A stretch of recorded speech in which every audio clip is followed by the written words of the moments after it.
widely available for general use within a year. According to some scientists, this is just the beginning. Now, I won't go into details about how this very expensive piece of technology comes out, but I'm sure you have a pretty good idea. All in the name of science.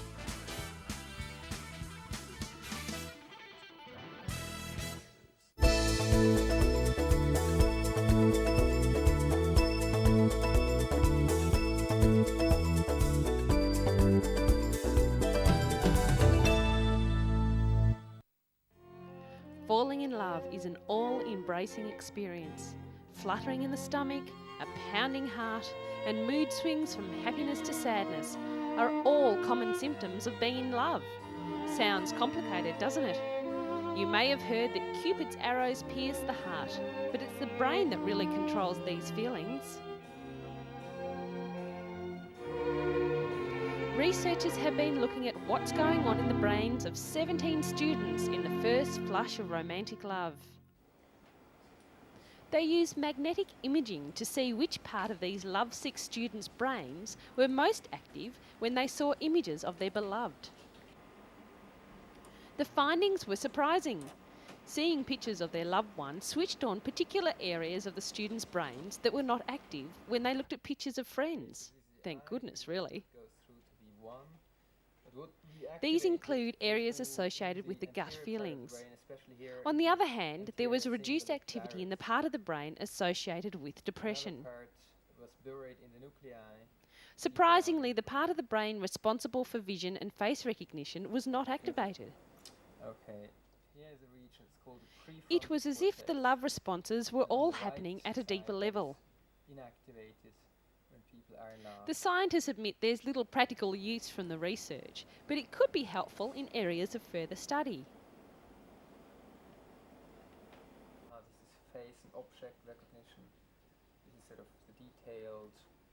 It could also help us understand the sweaty, clammy, gushy side of love, or a small step towards understanding the workings of the most wonderful machine in the world, the human brain.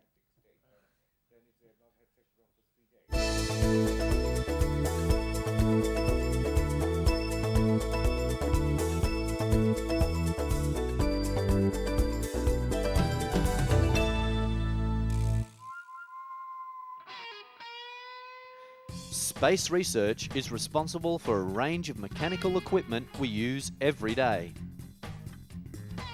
NASA's need for a tool to take samples from beneath the surface of the Moon led to the development of the battery-powered drill. Seeing the interest in that tool, the private sector used the technology for an array of power tools, including the cordless screwdriver, the portable vacuum cleaner, and battery-powered video cameras and telephones. What about the lunar rover? It was used by astronauts to get around the Moon. After seeing its one-handed driving system, one man asked if it could be modified for use by the physically disabled, and it was. The uni-stick driving system requires one hand on the control to accelerate, turn, and brake. The spacesuit has also provided some interesting and life-saving technology into our world. The development of better breathing equipment for firefighters has helped to decrease the number of smoke injuries while allowing firefighters to get further into burning buildings and take greater control of the blaze. Technology developed for use on Skylab in the 70s has been used to develop the sophisticated smoke and fire detectors found in virtually every home and office.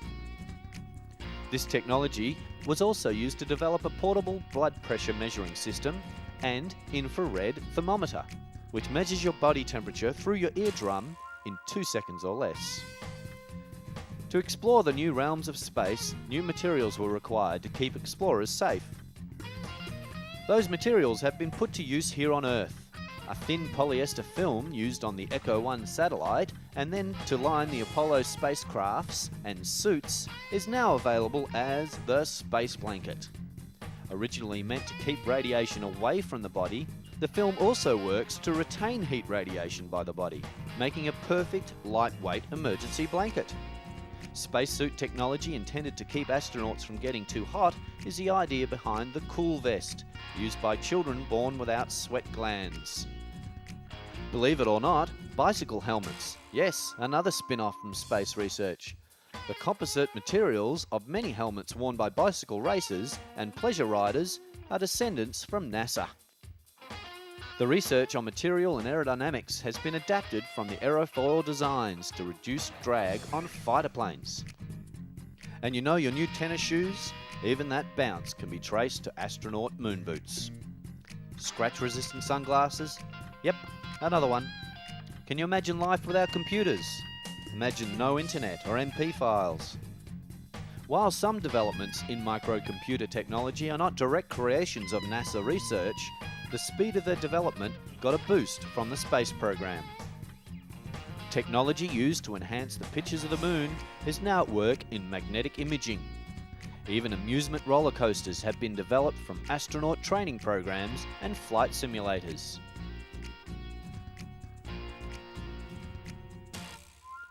And there's more on the way. Created as a flight experiment to grow large three-dimensional clusters of cells during space flights, the bioreactor provides an environment here on Earth where three-dimensional clusters of delicate tissue can be grown outside the human body. Samples can be used for medical treatments for illnesses or injuries and for the medical research on such diseases as cancer or AIDS. The implantable device, with just one moving part, is used to assist a weak heart until a transplant becomes available, or, in some cases, makes a transplant unnecessary. This method of preserving blood samples from astronauts in space is the idea behind the dry blood chemistry method. With this, faster analysis of blood samples can be obtained on Earth without the need for a bulky powered freezer. Development in growing food in space has led to artificial soil, which doesn't need fertilizer. This means no runoff from chemical byproducts when you water your garden. With all this amazing technology the space program has provided, we have developed a better and more efficient world to live in today. Let's look forward to the next installment to come.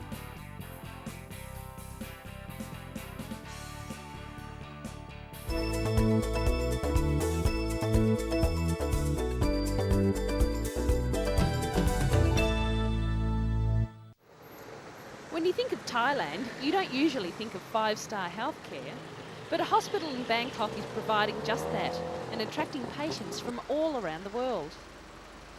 Some people come to Thailand for the elephant rides, others come for a relaxing break by the beach, but more and more people are coming for health holidays, taking advantage of the first-class medical care that is on offer. The major provider of this care is Bumrungrad Hospital in Bangkok. Patients claim it's more like a five-star hotel than a hospital. Bumrungrad is one of the largest private hospitals in Southeast Asia, treating more than 500,000 patients each year. More than 130,000 of these patients come from outside Thailand. The majority of foreign patients come from neighbouring countries where the healthcare system is not as advanced, such as Bangladesh and Cambodia. But many people from America and Australia are now travelling to Thailand for specialist care or cosmetic surgery at a fraction of the cost. People are very surprised when they come into an environment that is truly five-star in terms of its comfort.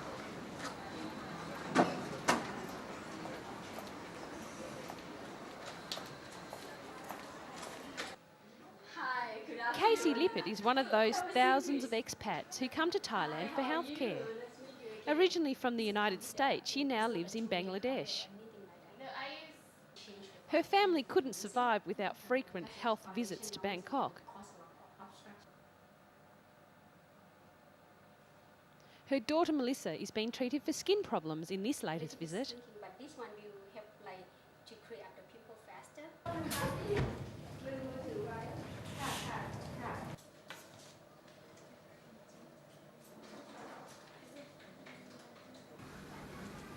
Apart from first-class health facilities and medical equipment, Bumrungrad also offers all the services you would expect from a hotel.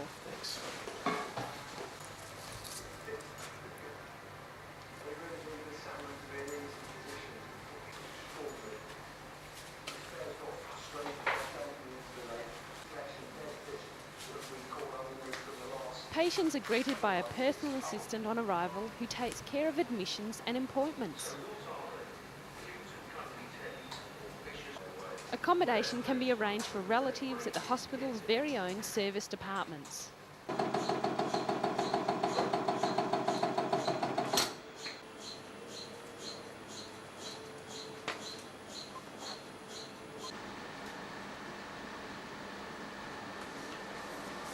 Patients can have internet access to their room, order food from a special menu which caters for various religious groups. You can even get a milkshake delivered to your hospital bed.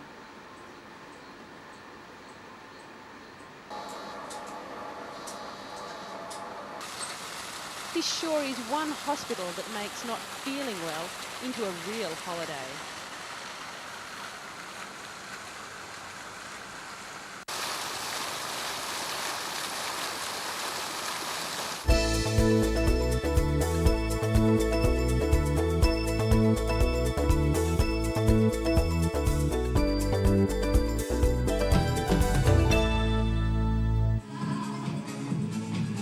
With obesity such a problem around the world, a gym owner has found what he thinks might be a solution to the problem. He has opened a gymnasium specifically designed for young, overweight kids. I want to see your arms moving. Take your hands off there, please. The machines are mini versions of those one would find in an adult gym, but specifically designed to prevent children from hurting themselves. Total Youth Fitness caters to children aged 6 to 16 years old, and its aim is to produce strong and physically active kids. The child obesity epidemic is being blamed on unhealthy diets, overeating, and declining physical education in school. With the amazing new computer games available, experts also say modern-day kids are spending more and more time in front of their computers rather than running around and burning off calories. Some fear a gym geared to children will make the kids too conscious of their figures at too early an age, a criticism rejected by the gym's founder, who claims that by losing weight, the youngsters gain in confidence. Medical sources say the number of overweight children in the United States has doubled in the past 20 years, with at least 1 in every 4 children being 20% above the ideal weight. Overweight children tend to develop problems of heart disease, hypertension and depression. So get those bodies moving.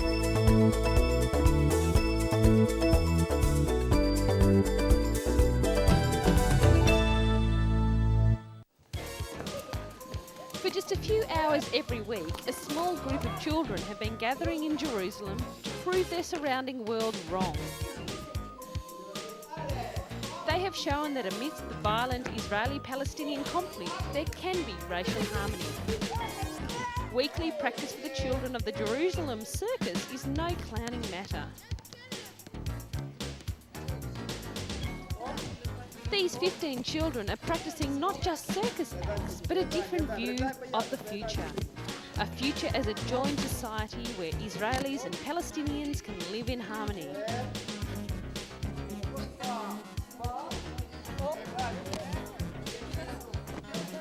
Alicia Tobias, the organiser of the Jerusalem Circus, believes in her creation of a peaceful environment. This is a place where the violence outside is forgotten for one moment, she says, and 15 school children are proving she may be right. For most Israelis and Palestinians, as well as for many students, it is almost impossible now to imagine a future free from violent conflict. The pupils of Tobias School say they don't talk politics much, and some say their future is likely to remain dominated by constant strife between the two divided populations. But the same children have begun working with each other, crossing the divide that has affected the land they live in. Tobias started the Jerusalem Circus a year ago. A non-profit organisation, the circus teaches children circus skills with the ultimate aim of performing in Israel and the West Bank. The circus school soon proved popular with the Israeli and Arab communities in and around Jerusalem. The children are from as diverse backgrounds as their trainers, one of whom is a Russian immigrant and former circus performer, and the other a Palestinian actor. The Israeli children come from immigrant and conservative backgrounds as well as left-wing homes, and the Arab children come from Israeli, Arab and Palestinian communities in and around Jerusalem. The circus children intend starting circus performances in the next few months and are busy perfecting a mix of coordinated and individual acts. Despite the violence, there is still hope to perform street circus acts in front of Israelis and in the West Bank.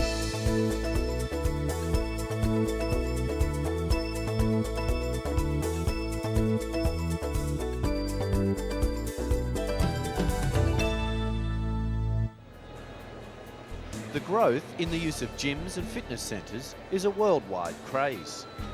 The Sports Industry 2001 exhibition is an example of all that is new in fitness gear and health products. Gyms are an increasingly popular leisure pursuit around the world.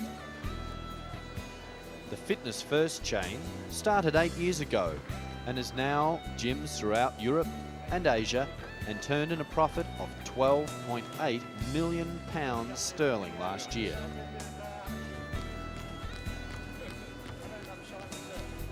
In a bid to make people fitter and healthier, some governments are considering bringing in a scheme to encourage doctors to refer patients for exercise. Some of the apparatus seen in today's gyms look relaxing, some more like torture equipment. But there is every sign that the appeal of modern gyms will continue to grow.